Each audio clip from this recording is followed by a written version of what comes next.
इमाम फखरुद्दीन राजी रहमतुल्लाह ताला ने एक बड़ी प्यारी हदीस लिखी है। कहते हैं नबी पाक सल्लल्लाहु अलैहि वसल्लम के पास एक शख्स आया, उसने कहा या रसूलल्लाह मैंने कलमा पढ़ना है पर 4 चीजें हैं जो मुझसे छूटती नहीं और आप उनको हराम कहते हैं,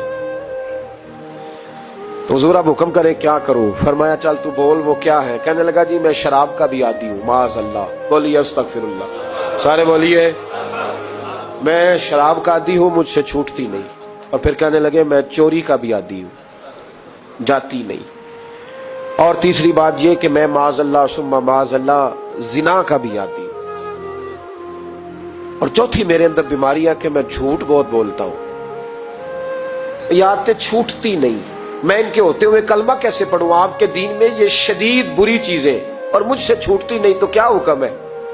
मेरे महबूब अलैहिस्सलाम को अल्लाह ने बड़ी हिकमत अता फरमाई, बड़ा नवाजा है नबी पाक ने। हुजूर ने बड़े खूबसूरत जुमले कहे, फरमाया को सौदा कर ले मेरे साथ। अर्ज की हुजूर हुक्म हो, फरमाया चारों में से एक छोड़ दे, कलमा पढ़ ले, सौदा कर ले। कहा हुजूर हुक्म करे कौन सी? सहाबा कहता है अब हम घूम रहे थे कि ये क्या बात है, चारों चीजें हराम में कतई है। हुजूर कहते एक छोड़ दे, मैं एक वादा कर। कहा या रसूलल्लाह हुक्म करे। तो सहाबा कहते अब जब हुजूर ने कहा ना एक छोड़ दे, तो हम फिर तज्जिया कर रहे थे कि शराब बड़ी गंदी है, जिना बड़ा गंद है, चोरी किसी के हक में डाका है, जुल्म है। लेकिन मेरे नबी पाक अलैहिस्सलातु सलाम ने क्या खूबसूरत फरमाया, फरमाया चल तू झूठ छोड़ दे। क्या छोड़ दे? अल्लाहु अकबर। फरमाया झूठ छोड़ दे।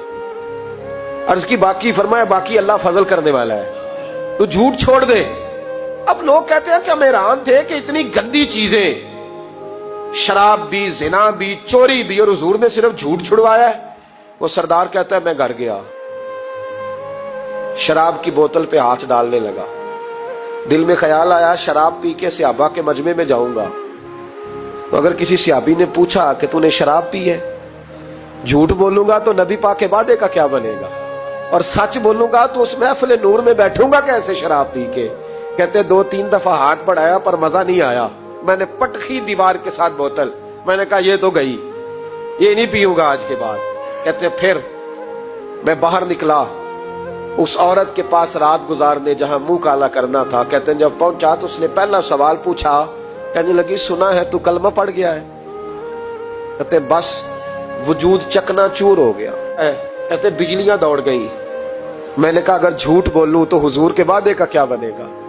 महबूब ने कहा झूठ नहीं बोलना, अगर सच बोलूं तो फिर इसके करीब कैसे जाऊं? कहते वहां से भी लौट आया। अब मेरी जिना की आदत भी गई। अगली शाम हुई तो सामने माल पड़ा था एक आदमी का, वो आदमी का फलता उस पे हाथ डालने लगा, तो दिल में ख्याल आया ये सवेरे तफ्तीश भी करेगा। अगर पूछता पूछता मुझ तक आ गया कि तूने तो नहीं चोरी की, तो झूठ तो मैं बोल ही नहीं सकता, हुजूर से वादा किया है, और सच बोलूंगा तो मेरी आबरू क्या बचेगी। कहते शाम एक दिन में गया, अगले दिन की शाम हुई तो सिर्फ सच की आदत अपनाई, मेरा जिना भी गया, मेरी चोरी भी गई, मेरी शराब कबाब भी गए। कहते तीसरे जाके दरवाजा रसूल पे बैठा, सहाबा बाकी अपना काम करते रहे, मैं सिर्फ मुस्तफा का चेहरा तकता रहा, मैं बस चेहरा तकता रहा। देर हो गई तो एक सहाबी कहने लगे क्या देख रहे हो? तो मैंने कहा इस रसूल का कमाल देख रहा हूं, इस महबूब का कमाल देख रहा हूं। एक झूठ छुड़वाया है तो रब करीम ने मुझे सारे तकवे अता फरमा दिए।